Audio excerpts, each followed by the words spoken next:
We left Volga behind. The endless expanses of Russia stretched before us now. The bridge dwellers had finally decided to believe that we were not demons and let us pass. Anna was right. We invaded their world, and it's not up to us to destroy it, no matter how stupid it may seem. Electricity is a sin. Is that really worse than the lies we were told in the metro? About how the whole world was dead and there was nowhere to go? Everybody in the tunnels bought that convenient lie. Once we reach Yamantau, we will at least know if that lie was justified, since so far we haven't met any signs of enemy occupation.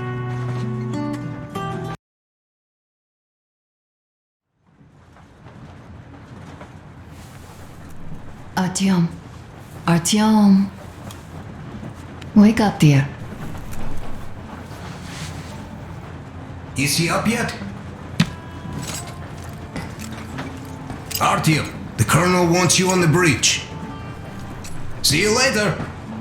Come on, wake up.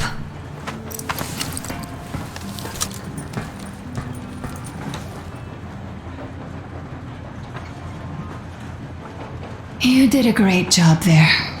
We're not home anymore, so we'd all better act like you did. Smoothly. It's not like there's many of us humans left now. So I hope someday we will be able to trust others just because. Because they are people too. Am I bothering you? Sorry, I'm in a philosophical mood today. Stay here for a bit, Artyom.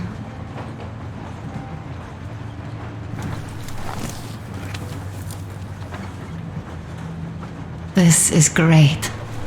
I wish I could stay like this forever. Artyom, when you climbed those ruins back in Moscow, with your radio, did you imagine our life on the surface at all?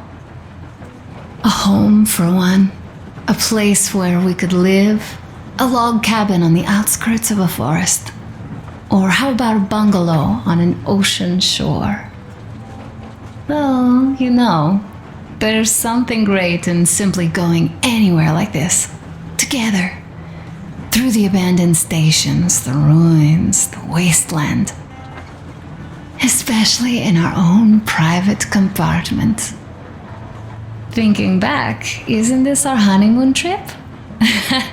It certainly feels like one, even though it's a bit late. We've only had some honeymoon sorties at best so far.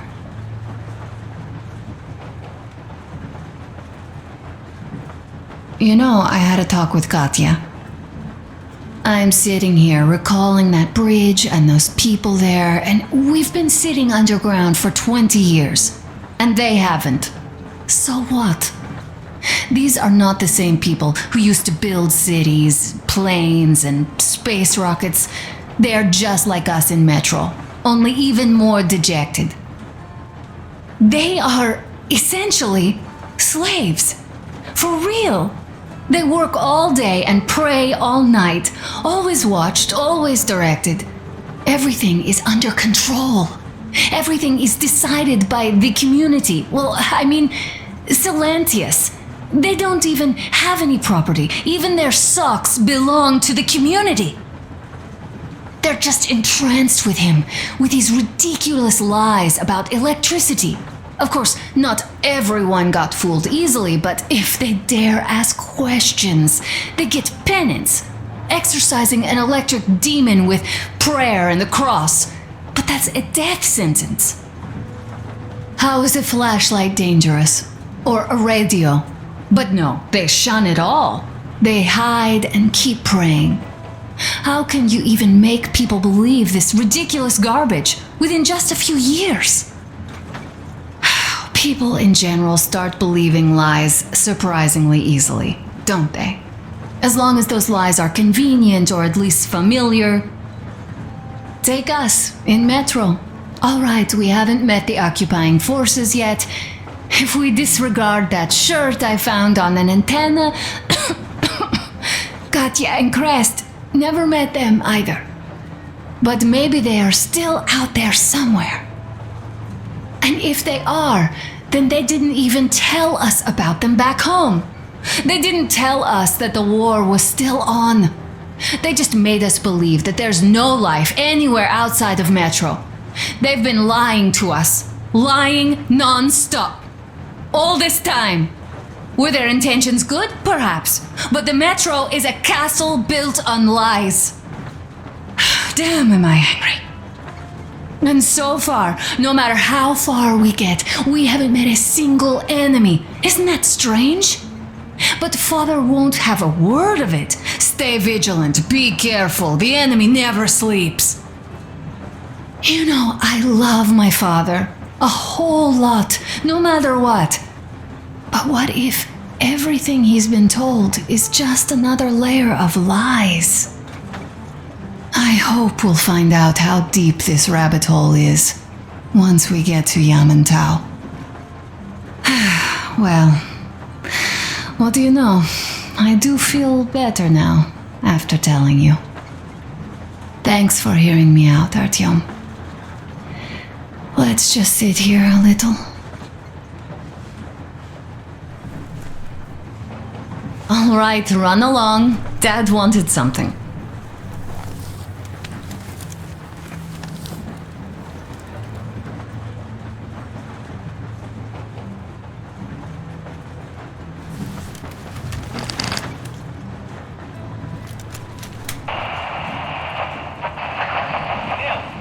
Come in. Do you read me, Kenel? Moorholt here. I'm in Gemete. Over. Kenel, come in. Kenel, over. That's just great. Well, I'll try later.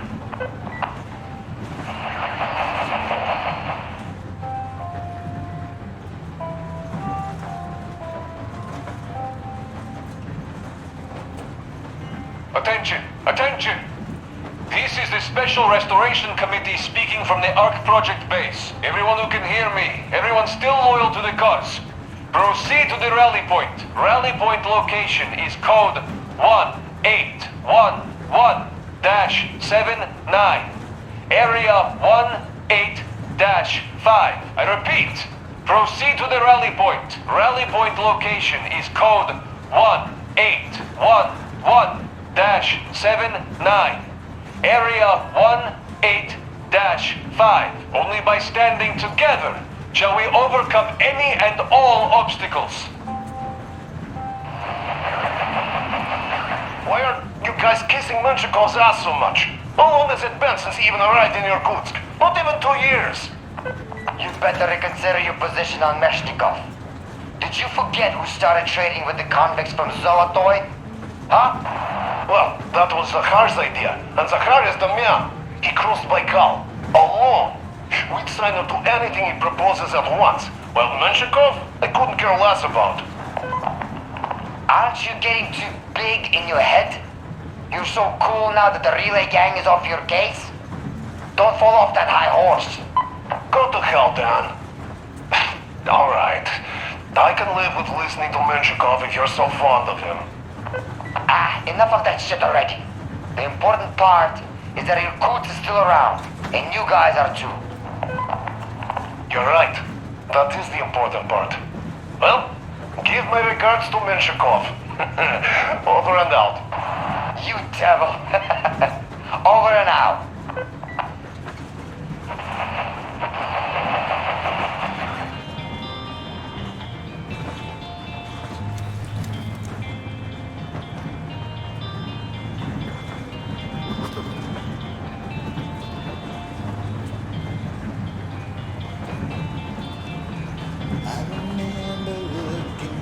Standing in the rain, seeing you cry. We weren't talking much anymore by then. All sounded like goodbye.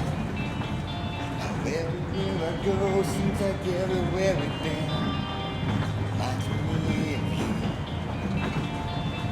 How can you be everywhere but here with me? How do I get over you?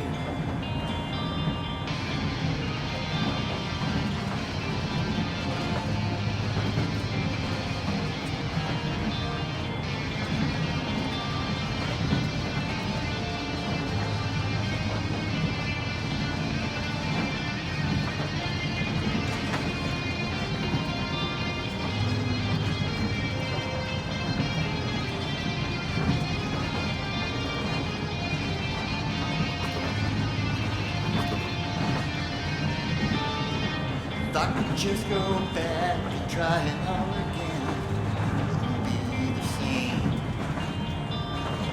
We both know there's no way that I ever can stop the pain.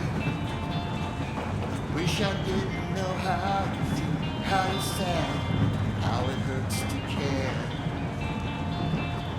Wish I wasn't alone, seeing you go.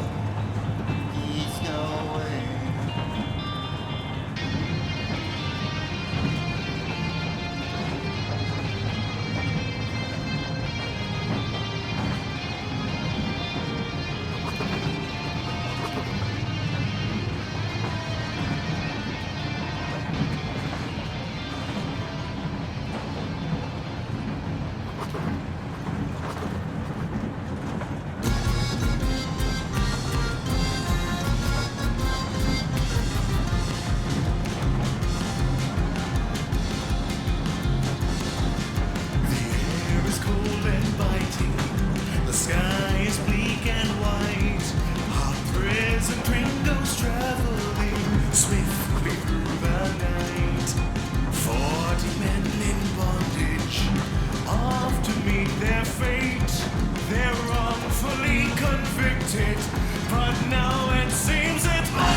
Azamat, come in, please. Over.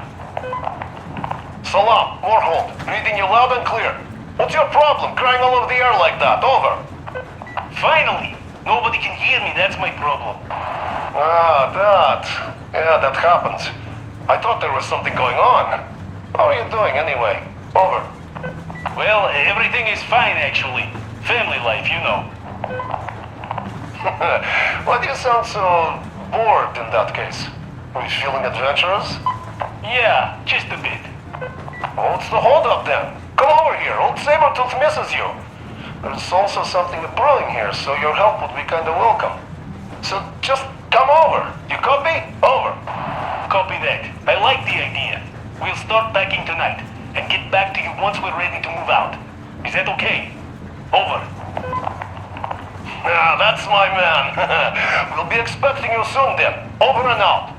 Give the old Sabertooth my regards. Over and out. How long have we been on the road for? I've been listening to the radio too.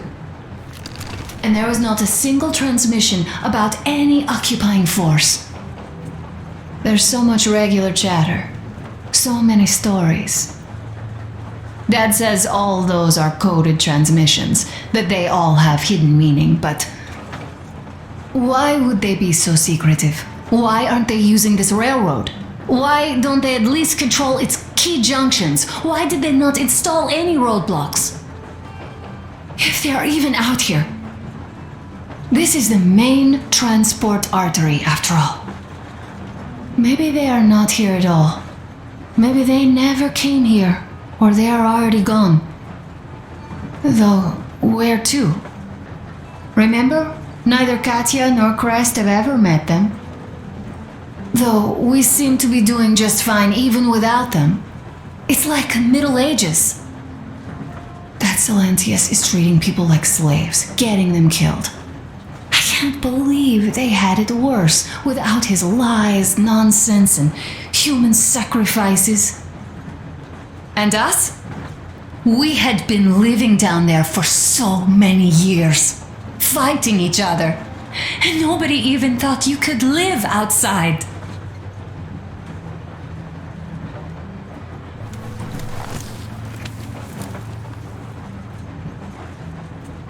It's like living in a fairy tale. A prince has rescued his princess from a monster-infested dungeon and is taking her to his magic kingdom where they are going to live happily ever after. Do you think we're going to find that kingdom in the end? Though, if it's with you, I'll be fine anywhere. Live happily ever after is the most important part as far as I'm concerned. Leaving already? Well, go get them, Tiger.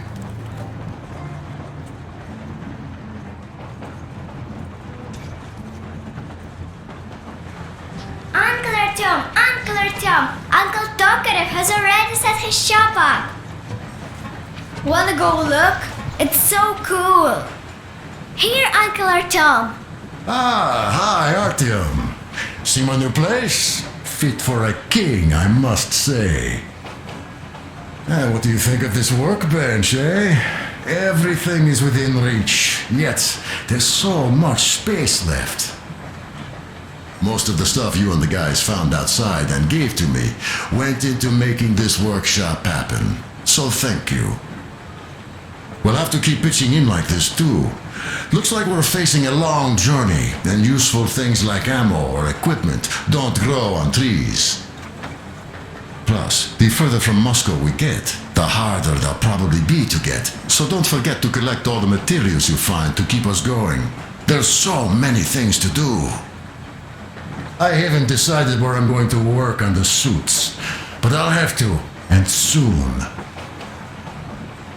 And it's high time we fixed our uniforms. Some of our people are starting to look pretty ragged, you know. Well, Duke's plate carrier won't hold the back plate anymore, and he jokes that he's lucky it's not the front one, or else his toes would be in danger. Regardless, I am turning this little gang back into a real army. Well, that's it.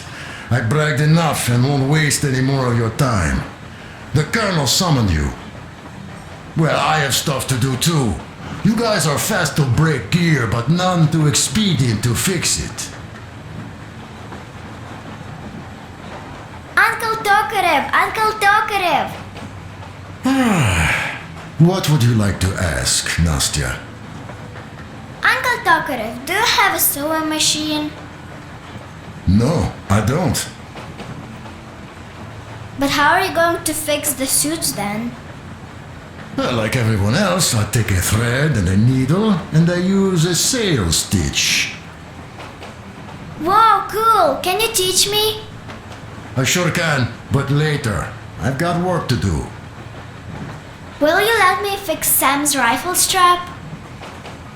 Well, sure thing. Oh, but under supervision. Sam is so strict, you know. Hurrah! And Uncle Sam isn't strict at all. He's kind. Haha. All right, look here. I'll show you once. Now we do this. Yes. Don't rush it here. Got that. Yes, yes. And now, this way. A smoke break. That's good.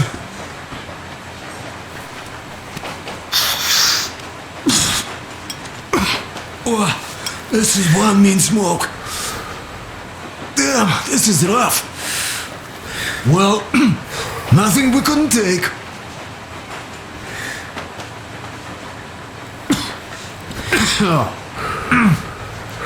Well, you are the right kind of guys. You, the Colonel, Duke, that guy did a swell job on that bridge. And now he's bragging about it like a child. He is a child, really, no, a child, but he's good.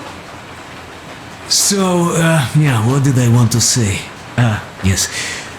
Thank you. You people accepted me, and I'm a simple guy. I will pay the debt back, okay? So, how do you like it out here after your tunnels? Freedom, huh? Sure thing. So much space. It feels too empty to me, though. Just reeds and ruins and those damn mutants. Hate them. Phew.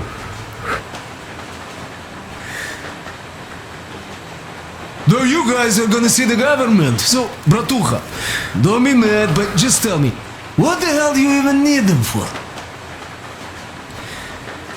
Well, of course, it might be interesting to take a look, but throughout all of my rambling, I only met two kinds of ex-government people. Dead ones and gang leaders. And let me tell you, the latter are much worse than your typical bandit. They just have to make a speech before doing something off. So what I mean, I didn't really care about the government even before the war, much less now, when everything's long since gone to shit. So what for, really? I'm a simple man, Artyomich. I told I'm with you, that means I'm with you for the long haul.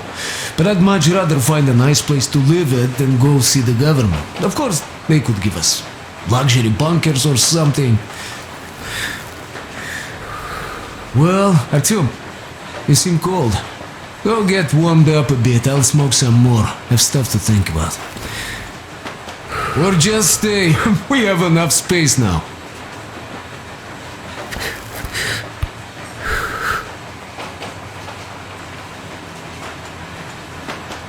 Don't rush it here. Got that.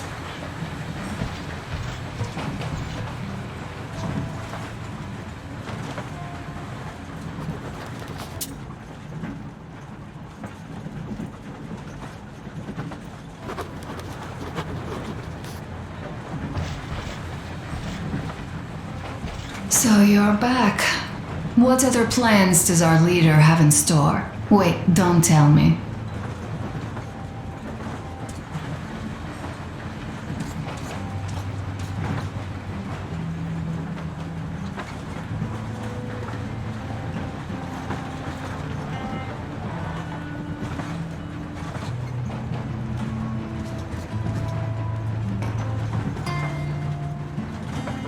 Artyom, come on in and have a seat. Stepan's putting on a live performance here. So, Artyom, are you up for a jam? Come on, pick the guitar up. Well, the maestro is about to impress you.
Thank you, Stepan. I'm sorry to ask, Katya, but Nastya's father, he's dead, isn't he? Does Nastya know? He is. I tried keeping it a secret. Told her he left for the market. Around 3 days passed, and I still kept it in. I just sat there with a needle in my hand and didn't see anything. It was all black before my eyes. And then she snuggles up to me and says, "You should cry, Ma. You will feel better." Sieni used to say it. So I cried and cried. She knows. She knows it all. I'm sorry, Katya. I'm so sorry. Let me tell you how we ended up at the bridge. We used to live in northeast from here, quite close if you go in a straight line. But it took us a month. Everything's bombed to rubble out there. Yermak asked me and I told him. Sini used to say there were lots of military factories out there. Not just military, of course. General industry. And now you can't pass through there even with filters. The radiation is so high. No railway either, just crater upon crater. We were quite far, but our counter still went crazy. One route appeared intact. There was nothing to bomb. So we used that one, thinking we'd get further to the west, but of course they did not let us cross the bridge with the diesel. They said it was satanic. They were ready to let us stay if we gave them the diesel to cleanse it. So we stayed. And then we couldn't leave, even if we wanted. That old goat, Father Silentius, brainwashed everyone, so they would just pray and bow non-stop. They broke our diesel down with their bare hands and threw it into the river. Purification. And on top of it, they gave us trouble for not helping them.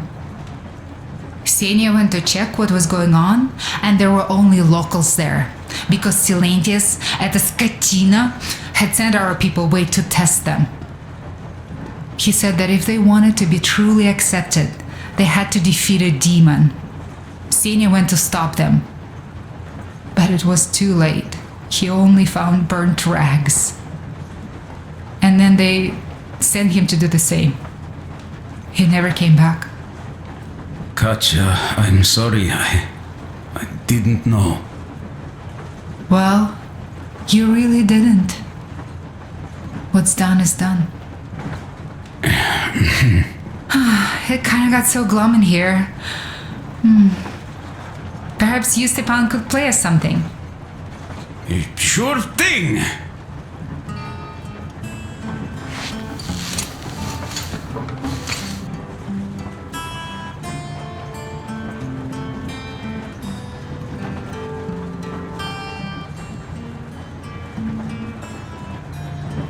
Stop it already! Well, what did you expect? So, what's up with your plate carrier? Artyom, the colonel's Tokarev waiting was for you on the mad. bridge. It's a long story. Come on, out with it. Well, there I am, sitting on a beam, looking at Artyom milling about below. Oh, you are so full of it. Artyom did most of the work. That he did, yeah, he did. But you don't have to interrupt my lies. You asked me about the Vest yourselves. Alright, go on. So I see Artyom get to the door, and I think it's time I came down, so I do. But something just holds on to me. What does? How should I know? It's dark, nobody around, but I can't move. And those locals kept going on about Tsar something. So I thought I was in a kind of a bind. So I just unfastened the safety and let down. There was that shed down there, the roof was kinda close. And what about the Tsar? Oh, blue, the Tsar was huge, scary as shit. And there was this rusty bolt, and my carrier got snagged on it. Well, you, Duke, are lucky you already have a nickname. That's hilarious. And what was next? Oh, next. Next we jumped that old preacher of theirs. Well, Artyom did most of it. He swooped in like a hawk. Yeah, he's good. While I was clamoring about those beams and fighting the Tsar. Oh, I'm killing myself. Well, he basically solved the whole problem. True that. Good job, Artyom. Yeah, you both did well. Krest also. Sure, he did a swell job distracting those guards. I almost wet my pants with laughter when they started hauling that timber. He's an artist. Yeah, he's a great guy. You all came out on top of the game. And that calls for what? A drink. You nailed it. You truly are one of us now, Sam. Will you be joining us? Nah, not now. I'll have some at dinner. Well, you'll have to catch up then. Sure thing. Anyways, we will just have a little as a warm-up now.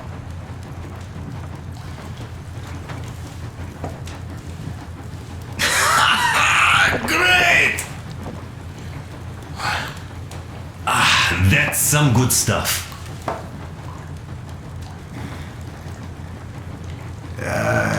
Guys, there's something I've been thinking about. What does everyone expect of this trip? Personally, I want to come back and tell Sveta of my adventures, so that she'd look at me with her huge gray eyes without blinking and keep saying, "You're such a hero, darling." So you're expecting heroics and scars. That works. And why did you come? Well, my heart is aching for true romance. But in the metro, all women want a solid relationship, a reliable husband, a real provider. Enough of that smug smile. It's unbearable. Not that I've had much better luck here so far. As soon as Katya came aboard, Stepan started cooing around her like a peacock. You should be happy. Katya is a tough girl. You'd be under her thumb in no time.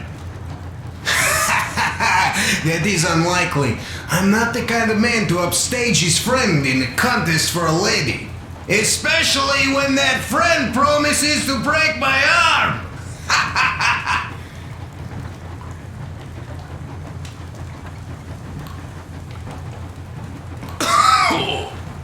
I'll catch my stroke of luck soon enough.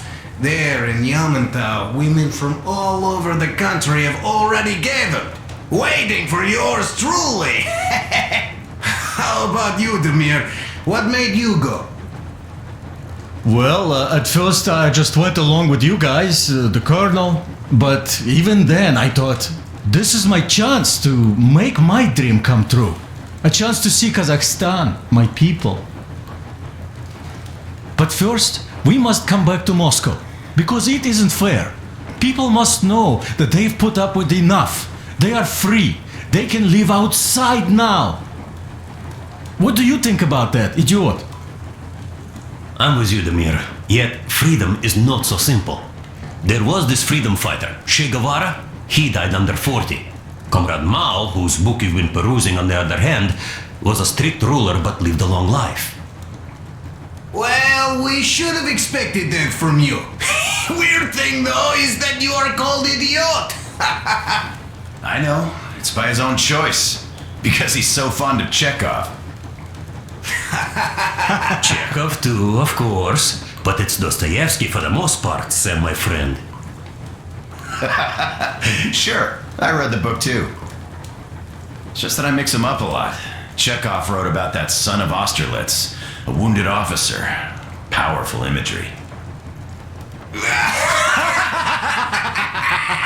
You are just killing me. How about you, Uncle Sam? Got dreams? You know, I just want to ride my board again. Spark a joint up on a beach. Catch that wave. Deep inside, under a grizzled metro dweller, there's still a relaxed Californian inside me. Get out of here! So you know, before Dad talked me into joining the Corps, I used to wear my hair long. He told me they'd make a decent citizen out of the total disappointment that I was, and sent me to college once I was discharged. I joined, and they sent me to the Middle East. Wow, so do you hope your guys would pick you up? I don't see them around. Yeah, I don't hold my breath for my guys. Once this mission's over, I'll submit my discharge papers. I'll reach the ocean, and there, find a ship maybe? Oh yeah, just imagine it. You arrive on that ship, and they go like... Ah, the Russians are coming! You are one of us now. You don't really need to go anywhere. At least don't put your Ushanka on. They will sink you on sight. I won't, though I will take my balalaika with me. Balalaika. Well... Who has any expectations for our reception at Yamantau?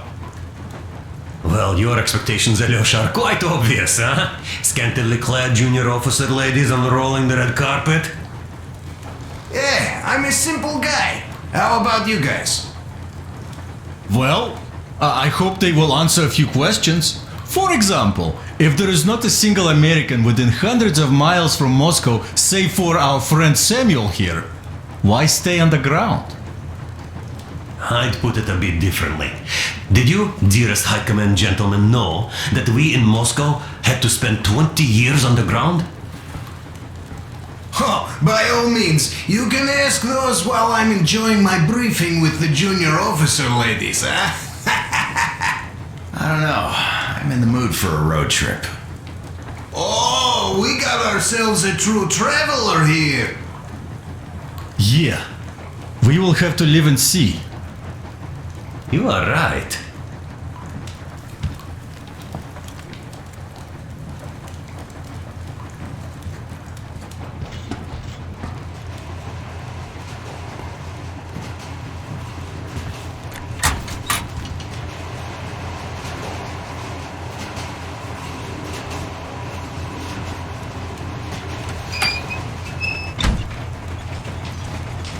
Come here, Artyom.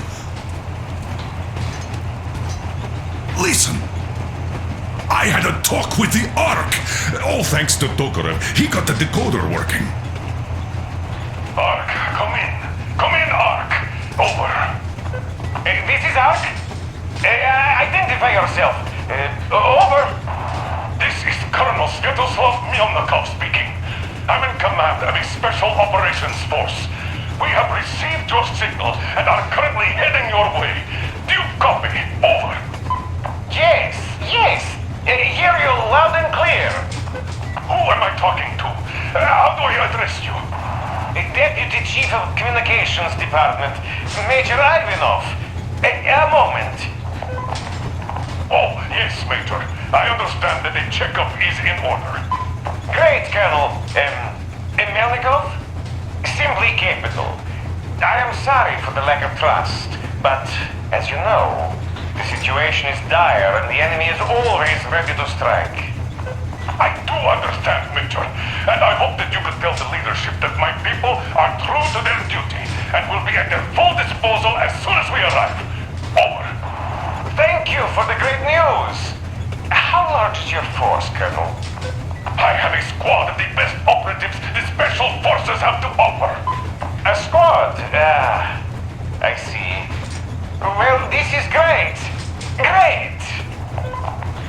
Yes, we aren't a large force, but we bring a message of extreme importance.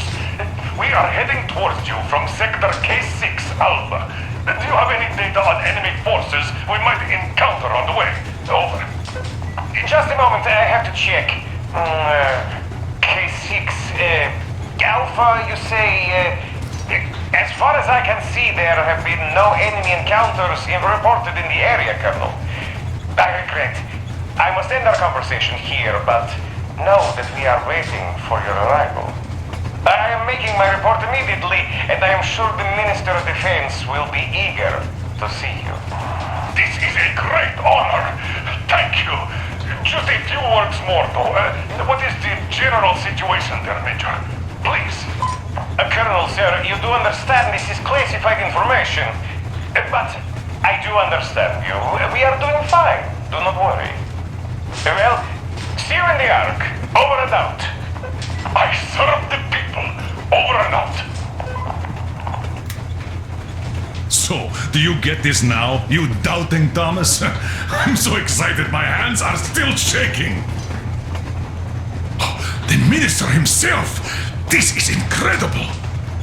By the way, Artyom, you should take a look at the map. As you can see, we are heading almost straight for the Yamantau complex. Katya and Krest tell me that the line there is in decent condition. Surprising, really, taking into account the number of priority targets there. So we can hope for smooth sailing from here, and right to the very destination. It's not even that far, but our speed depends on the state of the track. So I think it's going to take us quite some time to get there. So, Yermak, where were we? You were saying, it's all about results. Ah, yes. These soft-bellied attitudes must stop. The ends do justify the means. Well, I don't object. But not all ends can be called just. Exactly. And this is why I have been waiting for a chance like this for ages. And now everything seems to be coming together. It's the government. Don't you understand? Oh, but of course. You don't seem to quite grasp the importance, which is unexpected, especially after the news you just heard. Yes, well, say there is a government. So what? We spent so many years apart, so why worry now? Ah, but don't you see? They probably knew nothing about us. With the sheer power of enemy strikes directed at Moscow, they never expected so many of us to survive. And now we get to tell them Moscow still lives. And not only that, it also preserved a functioning civilization. Do you get that? All these years we were fighting a losing battle for mere survival. And now we have a new goal. And what would that goal be? You don't get this, do you? The command center should have all of the command and control networks, all the intelligence. They should know where all the nukes hit, have complete fallout maps. They have everything. Information rules the world. And Metro is chock full of people. Put 2 and 2 together, we could repopulate the country. Of course, not at once. First, we might have to take the country back. But we'll be doing this under the direction of a real government. People with all the necessary skills. And in the end, we will break out of the underground dead end we are in. It would be nice, sure. By the way, I meant to ask for some time now. How did you learn about the Yamantau bunker, Colonel? Oh, the information about the ARC project I have is beyond a doubt. I'm saying this as a GRU officer. I had colleagues working there, preparing evacuation plans. So I've been briefed into it officially. So, now we just have to get there. And we will. We will. The journey won't be easy, though. We were never looking for an easy way. Yes, I've been thinking about that for a long time. The Central Industrial District, a priority target. Katya did confirm my suspicions. The tracks might have survived partially, but the state they're in, though, is most likely terrible. I think we'll have to fix sections of the track. I think our people can handle it. Besides, I'm sure there will be sidetracks. What do you think could have happened in the relatively intact territories in the meantime? That's a good question. Well, we are going to learn it pretty soon. Yes. Yes, that we will.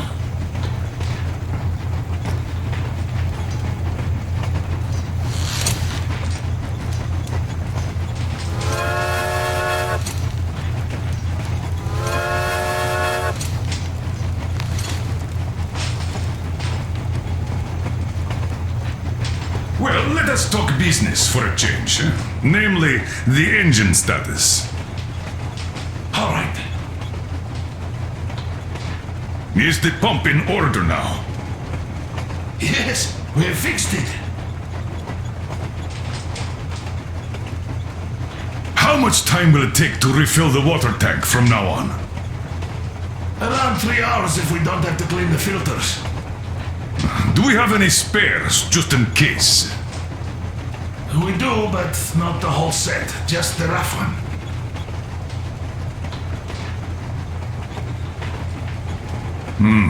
A shame. Have we got oil, at least? Oh, sure. We have enough to get to Vladivostok if need be. Well, I doubt we'd have to go that far. But at least something is in abundance. The pipes? As I have told you already, it's high time for an overhaul. Krest and I did our best removing the line buildup, but... Well, we just can't afford that. Are you finished with all the checks? Looks like it. But let's have another go, just in case.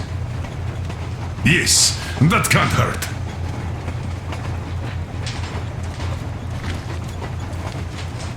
How much time will it take to refill the water tank?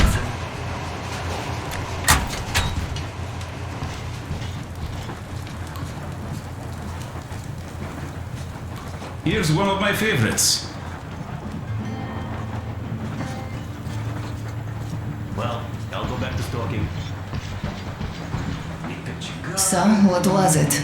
The Colonel is always right, and we're just filling our heads with dumb ideas? Do you think that when we come back to Metro, they will believe us? They, who live there, bury their folks there, feed their children with rat meat. I agree with Father when he says it was the only way to preserve civilization. But what do you think they will find easier to believe? That they'd be able to get out to the surface and live there like they once did? Or that they'd spend 20 years underground for nothing, just because secrecy demanded they stay there? Just because they didn't have the fucking security clearance? I simply don't know, Artyom. I only know that even if we ever go back there, and it's a big if, I'm definitely not staying.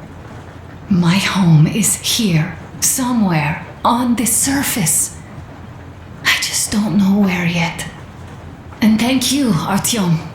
No matter what Dad says, thank you for leading us outside. I'm sorry.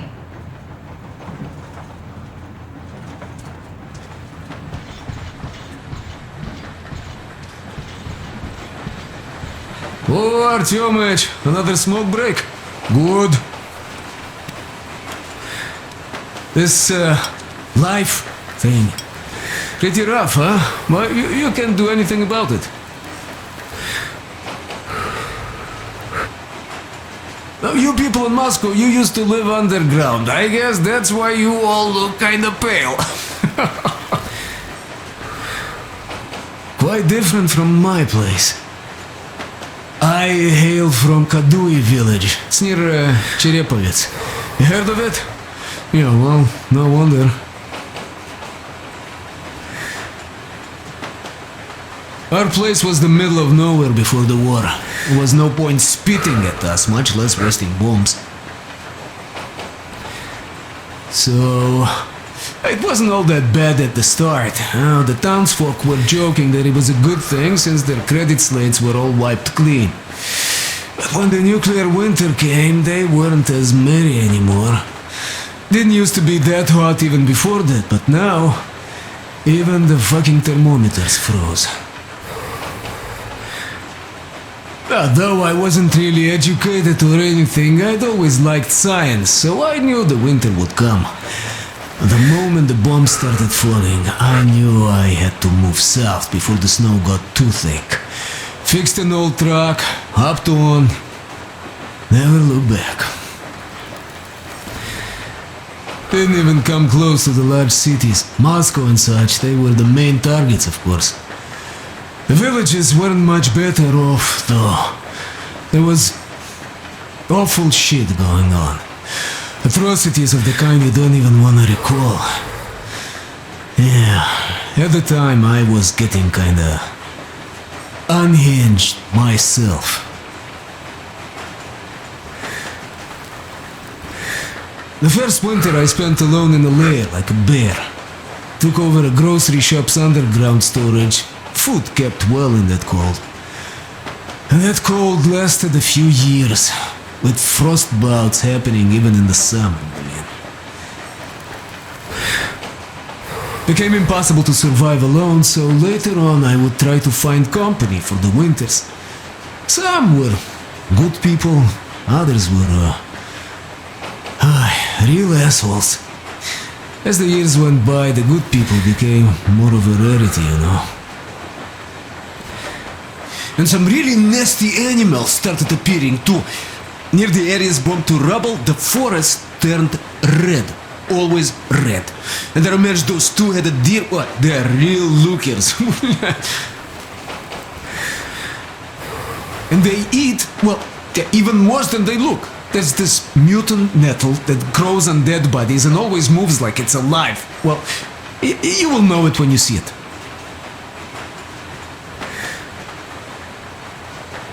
So, that nettle is what they eat. That's how the locals find it. When you see a deer, that means there's a body nearby. The deer just wait for the nettle to grow. Boy, does it grow fast. The locals dry it and smoke it. Oh, those smokes were the roughest I've ever had. No wonder, really.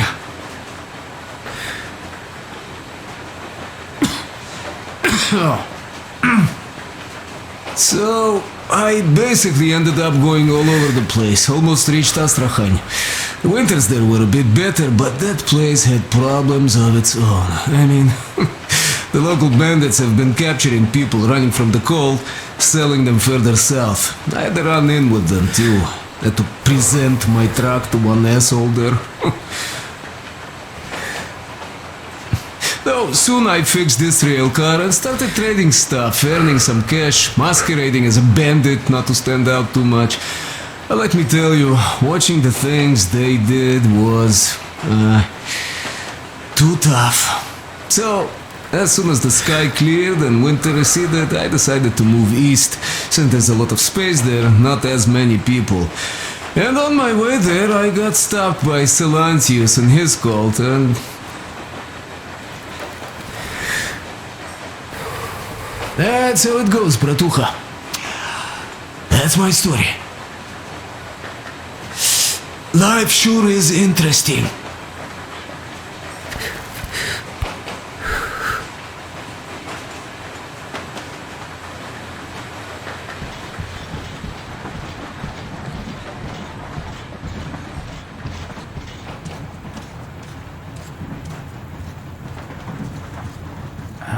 There was another. How did it go? Ha!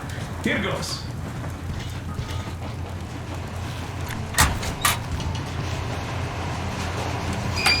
Around 3 hours if we don't have to clean the filters. Do we have any spares, just in case? Well, hello, my brother-in-arms. Need a warm-up, huh? Well, by all means, be my guest. I've been thinking here, how did Silantius manage to fool his people so quickly and so thoroughly? Charisma? Animal magnetism? Something in that faith of his? It is a well-known phenomenon, actually. As soon as hard times hit, people's ability to think rationally shuts down. When there's danger, or lack of food, an animal wakes up inside any Homo sapien. That animal, usually safely dormant, rears its head again. And what does that animal need? Not much. A pack, a leader, some food, and an enemy. The animal does not respect complex categories. It prefers a simple, black and white world with no shades of gray. This fact by the way, was always appreciated by the powers that be. As soon as democracy seems to be leaning in a way that they don't like, bam, they start a war. Or go witch hunting. If you make people feel threatened, they immediately go looking for a strong leader. They're even ready to eat less, only to alleviate the threat. Do you think Salantius, had he not introduced that fate of his, would have stayed in power for long? Of course not. Power needs ideology or religion. They are essentially the same thing. And usually, people don't even want to figure things out. They just want to get rid of anxiety, born from the complete and utter purposelessness of their existence. They also want an easily understandable goal, which they could single-mindedly pursue all their lives to take their minds off thoughts of impending death.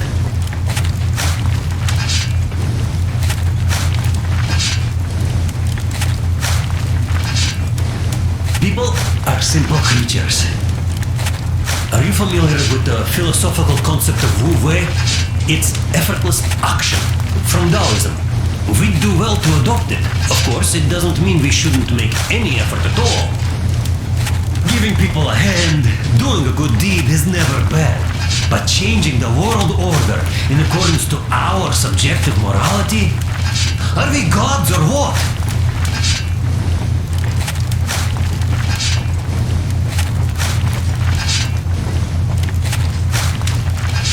See, we had this operative hunter. Although a Kantian, even though he probably didn't know it himself, he did put one thing right. The job of macrophage is to fight threats. But that's what we did back home. And when we fight, from the locals' point of view, we strangers are such a threat. And shouldn't be surprised when we catch the attention of their macrophages. I might be overthinking this, of course. Sometimes the simplest solution really is the best. Sometimes. So, anyway, next time, of course, do your thing. But remember that I warned you.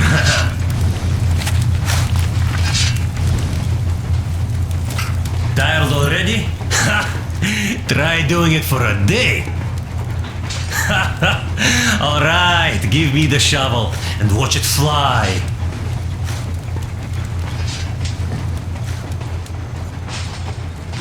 We do, but not the whole set. Just the rough one. Is the pump in order now? Yes, we have fixed it.